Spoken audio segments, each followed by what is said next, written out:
Some scary shit. I've given this a lot of thought. I don't see any peaceful way to disarm America's whites.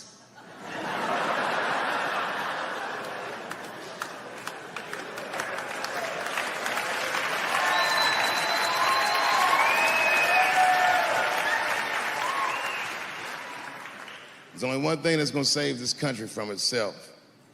Same thing that always saves this country from itself. And that is African Americans. Right. And I know the question that a lot of y'all have in your minds is, should we do it? Yeah, fuck yeah, we should do it. Listen, no matter what they say or how they make you feel, remember, this is your country too. It is incumbent upon us to save our country. And you know what we have to do. This is a fucking election year. We got to be serious. Every able-bodied African American must register for a legal firearm.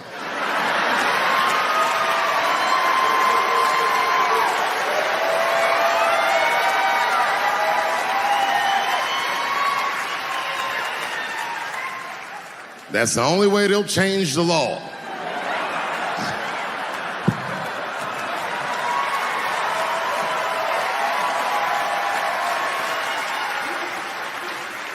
I hate guns, personally. I can't stand them. Yeah, but I have several. I don't want them, but I feel like I need them. Don't forget where I live. I live in Ohio.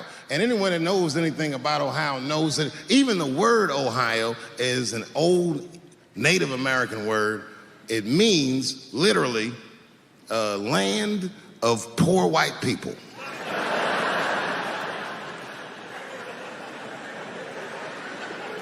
And I don't know what's going on down here, but in my experience, poor white people love, and I mean they fucking love, heroin.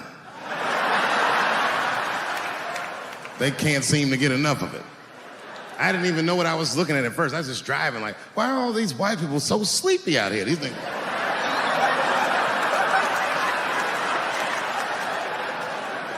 It's really bad. As a matter of fact, I was coming out of a nightclub the other night in Dayton, and I'd parked my car in the alley, and no one was out there. I didn't have no bodyguards or nothing. I was home. I figured everything was fine.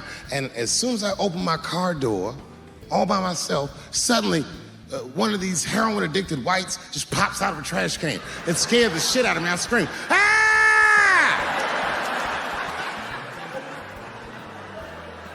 And then I realized it was a woman. She was fucked up. She said, hey, man, relax, okay? I'm sick, all right? I need some drugs, man. Please, I'll suck your dick for $5, man. I was like, ugh. 2.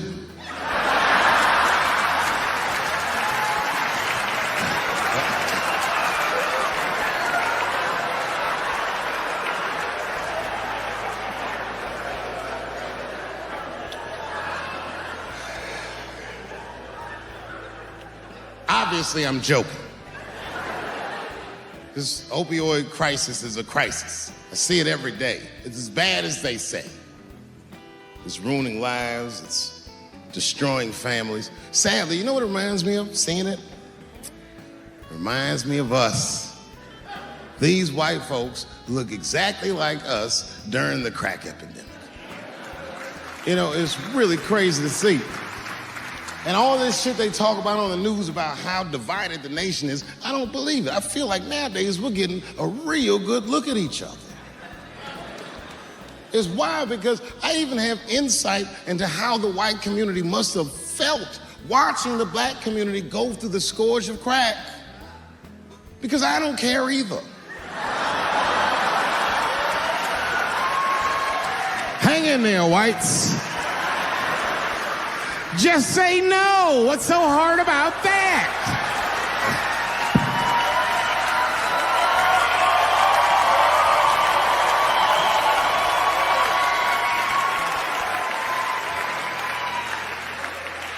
Remember when y'all said that to us? But it's okay. There's no grudges. Now you finally got it right. Once it started happening to your kids, you realize it's a health crisis. These people are sick. They are not criminals. They are sick. Kevin fucked up. I understand the mistake you made because I've made the same mistake early in my career. This is many years ago, 15 years ago. It's when I was doing Chappelle show. There's a, thank you.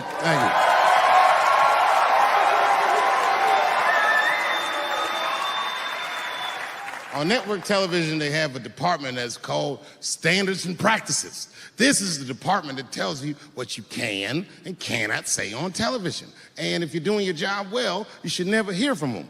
But if you're making a Chappelle show, you'll hear from these motherfuckers all the time. And remember, this is 15 years ago. I made a mistake. I didn't even know I had done anything wrong. I had written a sketch that had the word faggot in it.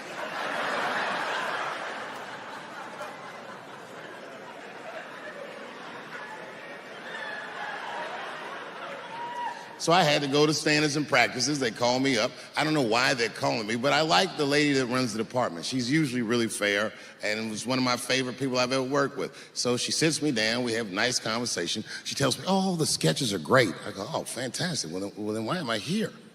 She said, because, David, there's no way that you can ever say the word faggot on our network.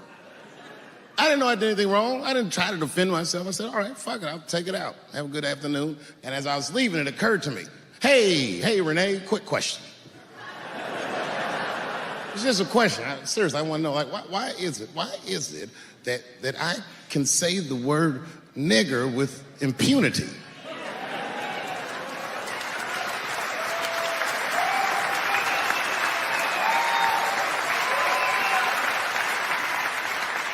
But I can't say the word faggot. And she said, because, David, you are not gay. I said, well, Renee, I'm not a nigger either.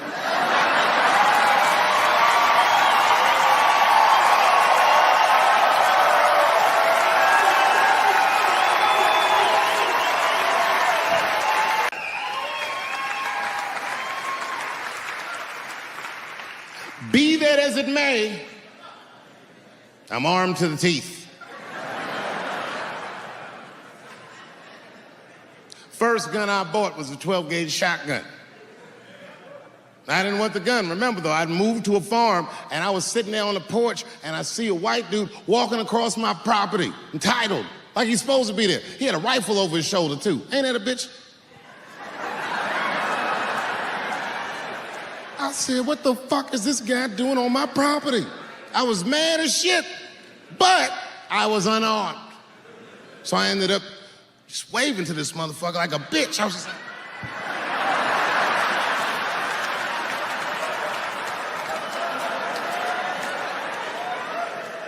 And as soon as he got far enough away, I ran to my car and sped to Kmart. This is in a rural white area. And remember, I was nervous because the guy was on my property. I'm black and I was sweaty. You know what I mean? And I ran to the gun counter, black and sweaty, sweating and black. And I looked up at the nigga, I was like, I look like a slave or something. I said, I need a gun immediately, like that. Just like that. The guy didn't answer, no questions. He just grabbed a 12-gauge shotgun, handed it to me. I'd never even held a gun before. I'm not a dummy. I'm like, well, I need some bullets too. And the guy reached under the counter, put 2 box shells on the counter. He said, all right, buddy, which box do you want? And I didn't know. One box had a picture of some ducks on it. The other box had a picture of some deer. I said, well, what's that box with them ducks? He said, oh, that there's birdshot. And then he goes just like this, I'm not exaggerating, he goes, that won't kill a man.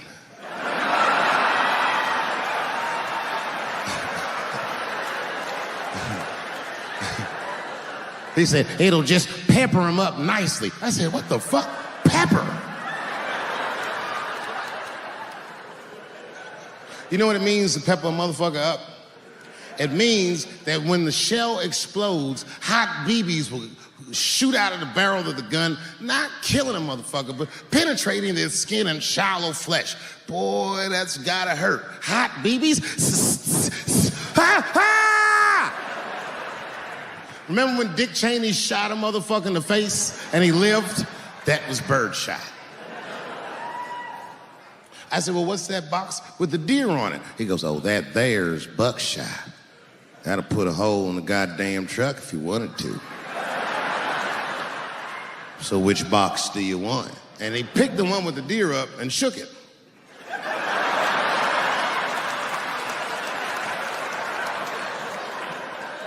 I thought he was trying to trick me. I was like, do you have a box with a picture of a white dude trespassing on it? Because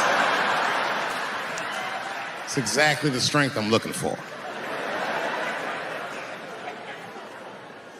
But I didn't know that if you're defending your home with a shotgun, the formula dictates that you're supposed to buy both boxes. This was not a formula that I was familiar with. It goes like this. The 6 shots in a 12-gauge shotgun, so when you load the gun, you load it like this. First shot, bird shot. Next shot, buck shot. Bird shot, and then after that, gun's Jamaican. Buckshot, buckshot, buckshot.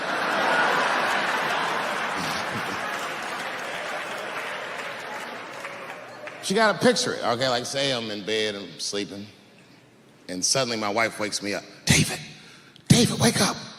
And I'm like, oh, look who's come around. And I pull my dick over the top of my pajamas.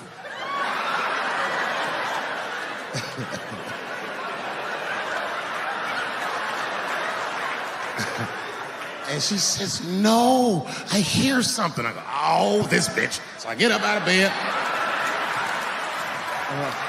grab the gun. I say, wait here, baby, I'll go check it out. Just lock the door behind me. Oh my God, she's right there in the kitchen is a heroin-addicted white, and he's digging through the change jar by the door. I worked really hard for that change. I gotta do something. So first, I wrap the shotgun. Hey, motherfucker, click, clack. That's a test. That click-clack sound will stop a rational human being in their tracks. But sure enough, this person is not rational. They're sick on drugs. They're digging in the change. I gotta act fast. This nigga's almost got $1.50. I warned you, birdshot. And there it goes. Hot BBs will permeate his yellow heroin skin. Remember, I'm not killing him. I'm just peppering him up nice. He lets out a heroin scream.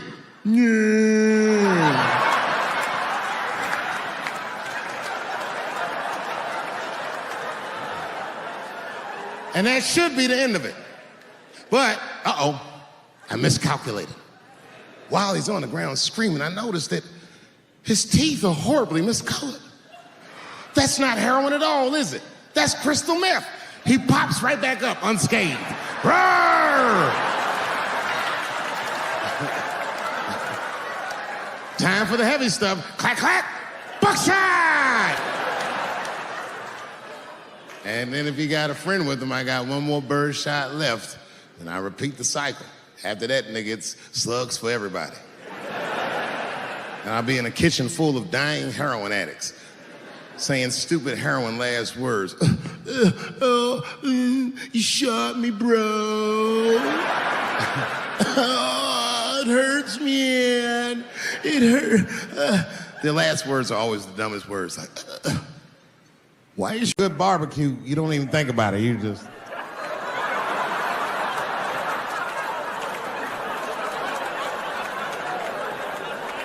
The word pussy is only offensive if you're older.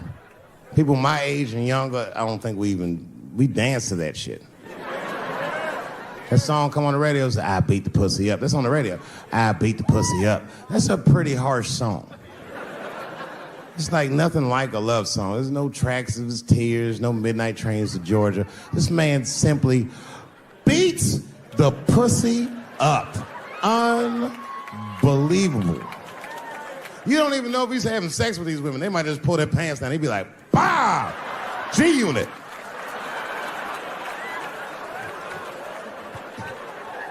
Like you'll be watching HBO. "Hi, I'm Larry Merchant, standing here ringside with the pussy after a devastating bout with 50 Cent.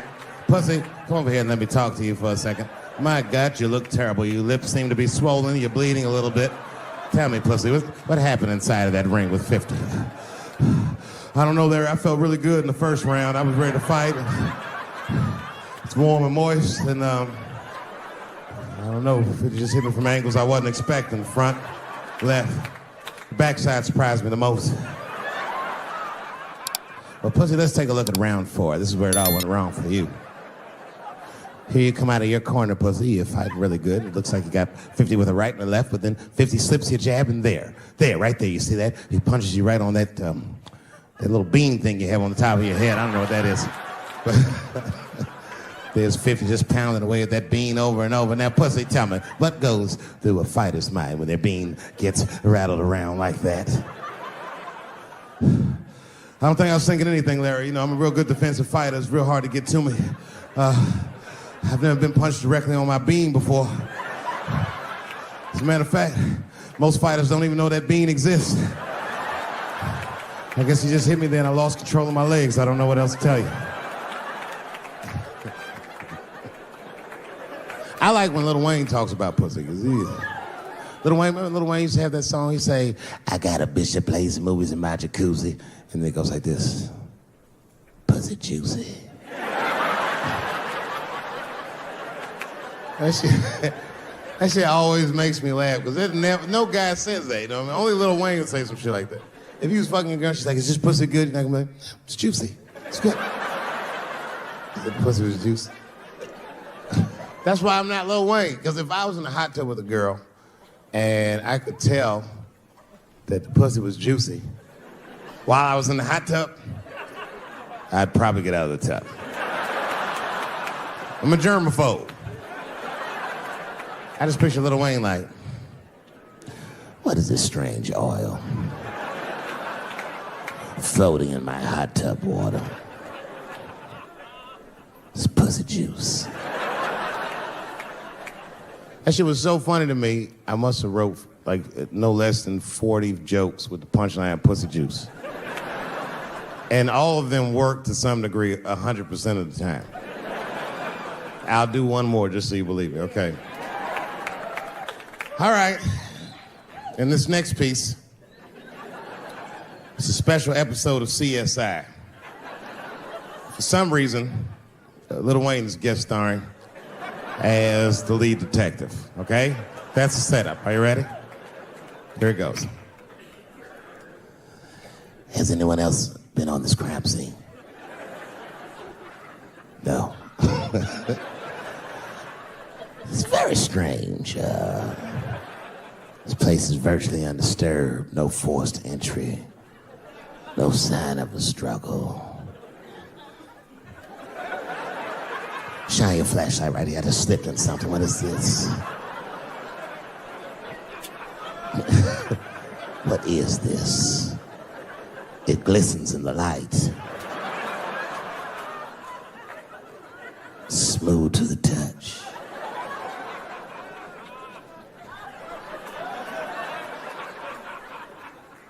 This is pussy juice.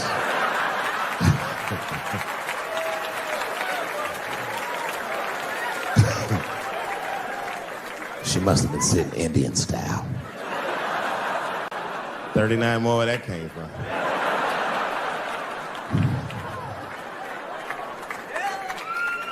Everybody's mad about something. I have no problem with gay people, but I fucking hate bloggers. I'm not saying it because this person was gay. They was just acting like a bitch online. They was like mischaracterizing my jokes, trying to make a point off of me, when it's like, yo, I'm your ally, motherfucker. I'm not trying to stop gay people. I got better shit to do. This motherfucker was saying things to try to get gay people to beat me up. Seriously, he was like, Dave Chappelle's jokes. I don't know how he actually talks when he's making his voice up. Dave Chappelle's jokes were an affront to the manhood of all gay men. What the fuck does that mean? I didn't say anything that would allude to gay men not being men. I know you meant. In fact, what could be manlier than fucking another guy in the ass? It's the most gangster shit I've ever heard of in my life. I told you I'm not cut out for that. I'm a pussy. And you know what I said? That's all I said. First of all, I'll tell you right now what I said. And I will tell you that this was not a joke. It's a true story. And I just happened to tell it. All right, what happened was I went to a gallery party, all right? I don't know who in here has ever been rich before, but these are very nice parties. Wine and cheese and ball of conversation. And there was a few eccentric types, one of which was a very wealthy man that happened to be wearing a dress. I don't know what you call him, man. This is a tranny or a drag queen, perhaps. Whatever it was, this is definitely a man. And this man was definitely on drugs. I don't know what kind of drugs he's on, but I knew he had too much. He didn't look good. It's like this. He's like, he looked sick. And all his friends were standing around him, concerned, trying to revive him. I don't know whether it looked like some kind of gay CPR. There was fanning and shit.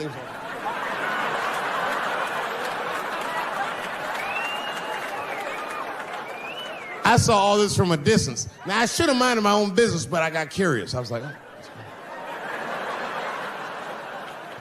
And I went over there. All I said, excuse me, gentlemen, is he okay? And then they looked at me like I was evil. She is fine. I said, word? Oh. I'm sorry, I didn't know this is what we were doing. Here's my thing. I would support anybody's right to be whoever they feel like they are inside. I'm your ally in that. However, my question is, to what degree do I have to participate in your self-image? Is it fair that I have to change my whole pronoun game up for this motherfucker? That doesn't make sense. Seriously. If I put on an Argyle sweater and I'm like, hey, everybody, I feel like a white guy in this sweater and I want some goddamn respect and a bank loan. That's not gonna work. Give a fuck how I feel. Why should I give a fuck how you feel? Nigger is a pronoun. But there was no time for philosophical debate. This was an emergency situation. I said, fine. Sorry, guys. I was just worried because she looks terrible. She just fell off the bench. Appears that her dick is popping out of her dress. You mind if I call an ambulance, champ? I'd rather not be at a party where a tranny ODs. There's too many questions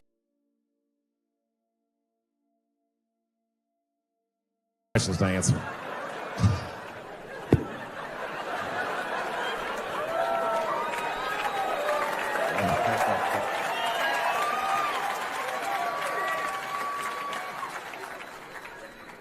Okay, I've been through this before. I had a friend from high school. Now, in high school, this guy was a thug, right? He was a fucking dope boy. He did it all. He's a wild dude. People used to be very scared of him. And then after high school, word on the street was he'd come out the closet. I personally didn't believe it. I bring him up because last year, he calls me out of the blue like, yo, what's up, man? I got your number from so-and-so, and I heard you're gonna be in New York doing a show. Could I get some tickets? I was like, fuck yeah, get some tickets, man. How you been? He said, well, we'll catch up at the show, man, but yo, I appreciate it. I'll see you soon. I said, all right, man, take care. And I was about to hang up, and I couldn't resist. I was just like, hey, nigga, I heard you was gay. What's going on with that?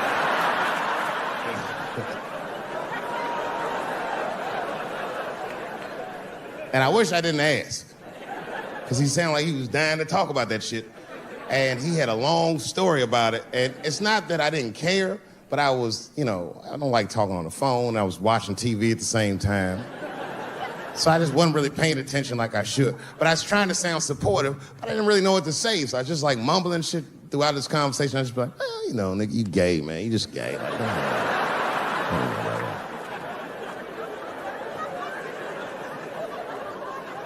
This went on for a while, and then finally I had to say something like definitive to get him off the phone. And I was like, hey, man, you know what? Don't let people get you down, all right? And the next time someone tries to make you feel bad about yourself, just remember, Everybody fucks funny to somebody.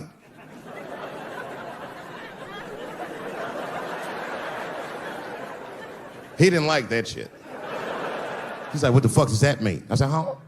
He said, you saying I fuck funny, motherfucker? I said, no, that's not what I'm saying. I'm saying everybody's different. He said, you ain't say different, nigga.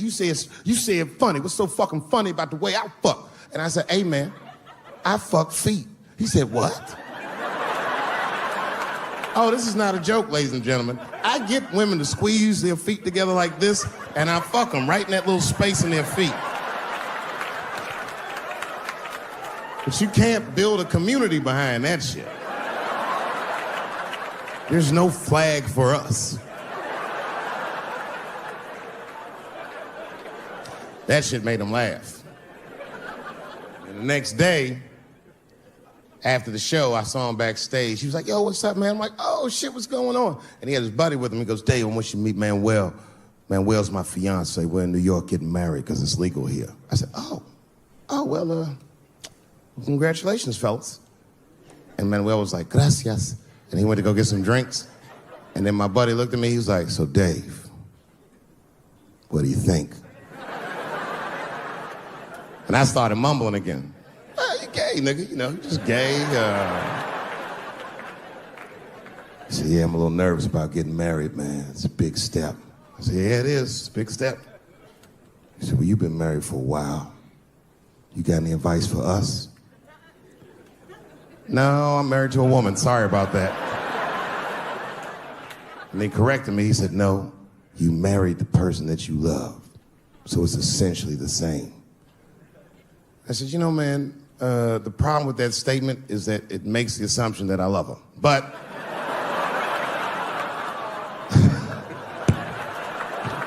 you guys lighten the fuck up. Of course I love my wife. She laughs at this shit. As a matter of fact, she eats and spends this shit. You know what I told him? I told him, I said, you know what you should do, man? First of all, you shouldn't do it. I'm talking about being legally married. It's not that you're gay as much as just legal marriage is a fucking diabolical leverage game in the United States. I'm just being honest.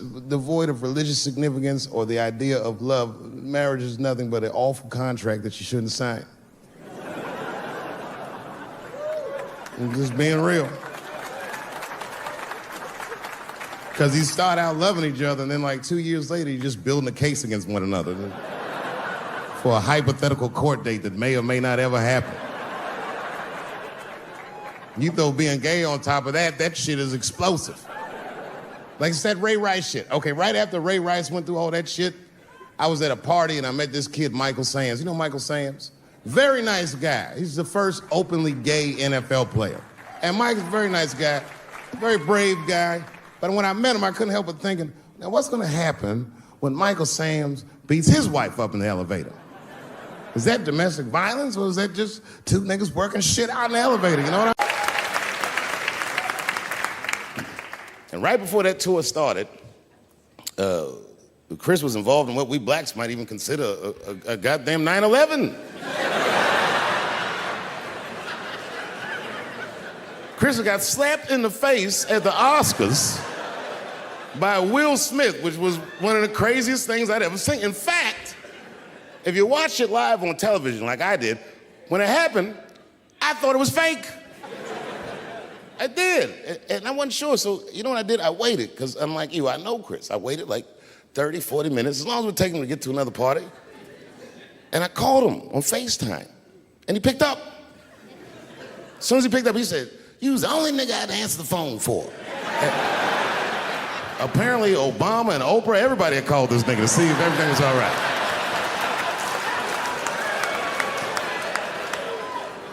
And I thought it was fake. I didn't know. So I asked him, I go, well, you know. He said, what?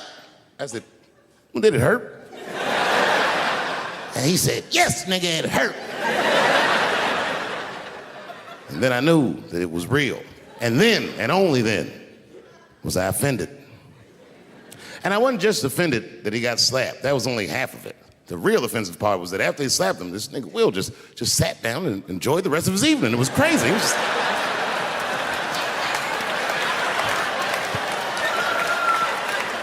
The fuck is this? And then all year, we was touring, and I couldn't wait to see what he was gonna say in his special about this slap. And I toured him all year, but the night he taped his special, Chris was one of these guys, he's crafty. You never know what he's gonna say until he really says it. So I went to see him tape his special. He taped it right up the street in Baltimore. Now, you guys are from DC, so you know about Baltimore. We all know that through the years, DC has been through some very, very tough times. Sadly, Baltimore is still in a very tough time. Not everybody in the world really can understand the depth of Baltimore. Baltimore is so desperate that Tupac and his mother moved from Baltimore to Oakland for a better life.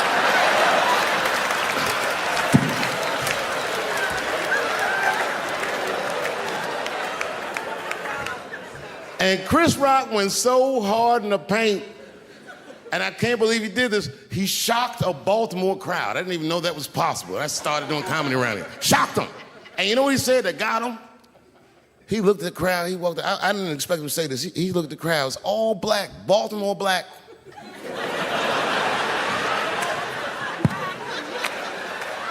Even if you rich and black in Baltimore, you know them niggas is traumatized about something. And Chris shocked him, and this is what he said. He went to that crowd. He said, "I refuse to be a victim." And the crowd said, "Oh." And I was backstage looking like, nigga, watch the tape.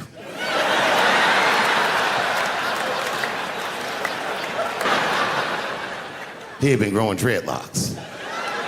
Not the beautiful dreads that Rastafarians grow. These were accidental LA homeless dreads. This shit had leaves and sticks and bottle caps and shit in it, some kind of grease.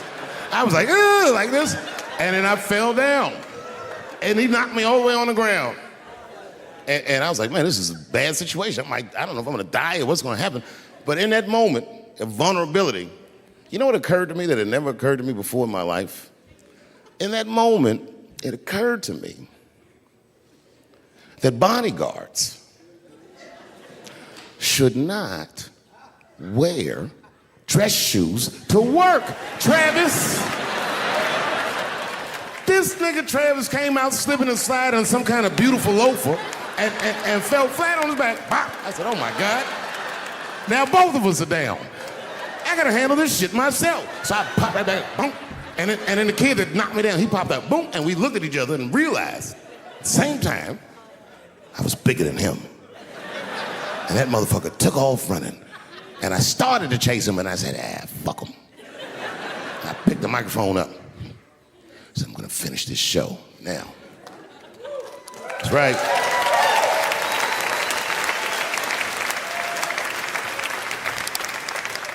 For 3 months before that, I'd been making fun of Chris Rock. And people would ask me all the time. They'd say, Dave, what would you do if you were Chris Rock and Will Smith slapped you in the face? And to this day, the answer is the same. Well, I don't know what I would have done. I've never been in a situation that extreme. But I do know now what Will Smith would not have done. And that is enjoy the rest of his evening. Man, listen. We gave that kid a good while. We was whooping his ass. Not we, I mean, I was on stage trying to think of a joke to tell, but they was beating this nigga up right behind me. Everybody could see it. Everybody could see it. And I'm sitting up there trying to think of what to say. And I'm tongue-tied. Me, of all people, can't think of anything to say. Look at my karma. Just that moment. Of all the people in the world, Chris Rock walks from backstage, walks up to me in front of 20,000 people, grabs the mic out of my hands and looks at the crowd and goes, was that Will Smith? Man, motherfuckers fell out of their chairs laughing. I was standing there looking stupid. I was fucking furious, because I'm thinking in my mind, nigga, this is my attack. You got attacked 3 months ago. Now you have jokes. So I snatched the mic back from Chris and tried to get one off, but my shit did not go good at all. I didn't know what to say. I was just like, it was a trans man. And the crowd was like, boo.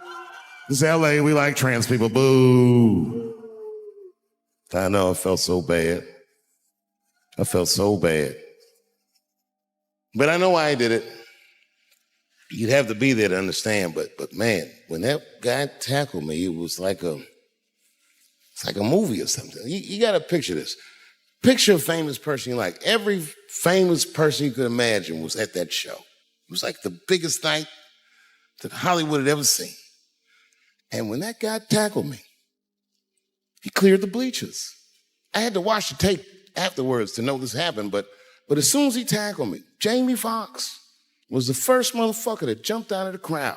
He was wearing a white cowboy hat like he knew this shit was gonna happen to him. Never seen this nigga in a cowboy hat before. And Jamie started chasing that motherfucker around like any given Sunday. And that kid was fast as shit, was juking and shaking, and they broke Jamie's ankles, and he just kept running. And then Jon Stewart from The Daily Show ran from backstage and jumped at this motherfucker like Super Jew. He was like, ah!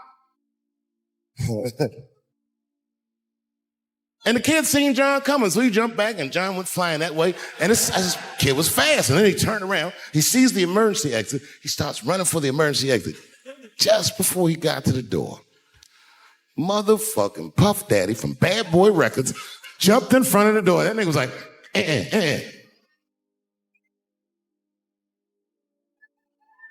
Boy, Puffy got that motherfucker. And then every celebrity just ran out because every celebrity saw themselves in me and they just started beating the fuck out of that kid. And I know Chris was backstage looking like, nobody helped me.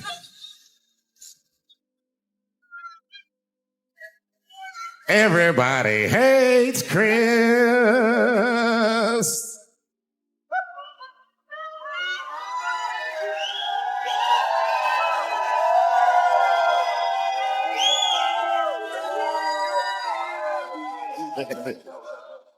Look, it was way more intense than what you guys might have read. I don't know what you read, but the kid, while we was beating on him, reached in his waistband, pulled out 22 caliber pistol. That shit was mayhem. Everybody started screaming, oh my God, he's got a gun. He's got a gun. And then I got scared. I was in the back, but I was scared because I knew that everybody that was with me was armed. Yes, if they had shot and killed this kid on stage at the Hollywood Bowl, like I pay to do, Travis,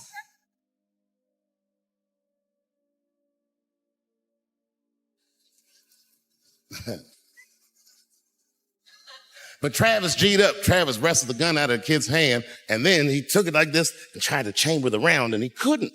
So he pulled the trigger, and it wasn't a gun. A knife blade popped out of the front. I guess this kid was gonna stab me. Some scary shit. So the next night, even though I didn't have a show, I said, I gotta get right back on stage. And I went and did a show. And someone in the audience screamed out, Dave, what happened with the attack? And I didn't know the journalists in the room. All I said was that the nigga had a knife that identified as the gun.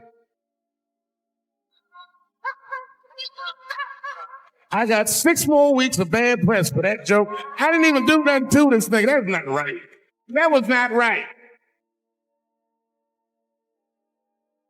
And then the New York Post went to the jail and interviewed my attacker like he was some kind of hero. And I read that interview. Turns out the entire attack was my fault.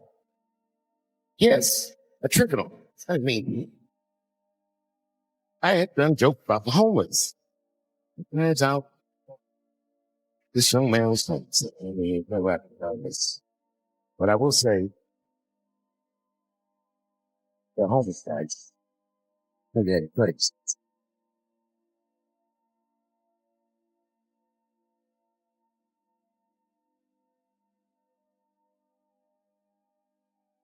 Oh, and they said I triggered them because I had done LBGTQ jokes. And it turns out this fellow was a bee. That was the headline of the article. It said, Dave Chappelle alleged attacker is bisexual. I said alleged attack. This motherfucker definitely attacked. Now I'll show you the tape. He's allegedly bisexual.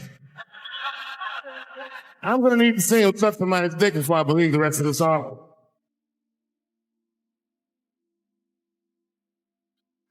I read that shit in the paper. I was hooked. Bisexual. Could have been raped.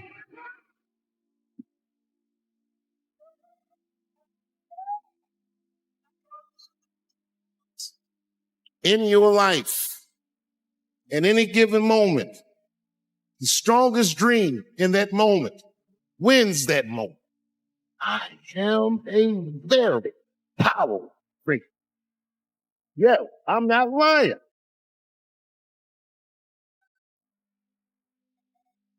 I dreamed tonight, this very night, as a 14-year-old boy, and I'm living it as a 60-year-old man.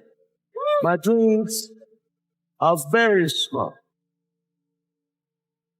Today, I walked all around Washington. The whole thing, you just said, hey, Dave, like they knew me personally. And I felt like I knew them. And I say to myself, I got a day. But then sometimes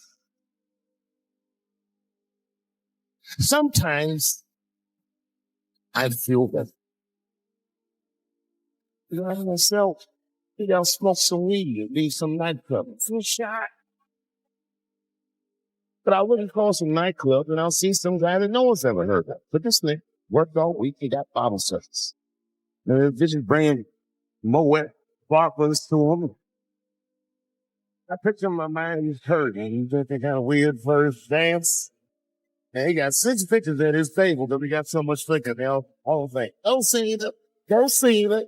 And I'll be looking across the room like, oh my God, I'm that guy. You can hear him tell his friends, hey, I was just love that. Man, that shit was fantastic. Bottle service, I said, Asian up, I'm stuck, look at it. Who's that? And that's the trick. Why? They have to be wise enough. Know, living, your dream. And you have to be humble enough to accept you and someone else's. It's why I don't judge King Will Smith, Chris Rock. But you guys look at them as big ideas. But I look at them as fellow dreamers. Can't judge between them because I see myself in both of them. I am Will Smith. I am the man that cannot take it anymore. I will slap the shit out of the next person that says a cross word to me or somebody that I love. And I am Chris Rock. I'm the man that gets slapped in front of the whole world. Keep my composure so I don't fuck anything.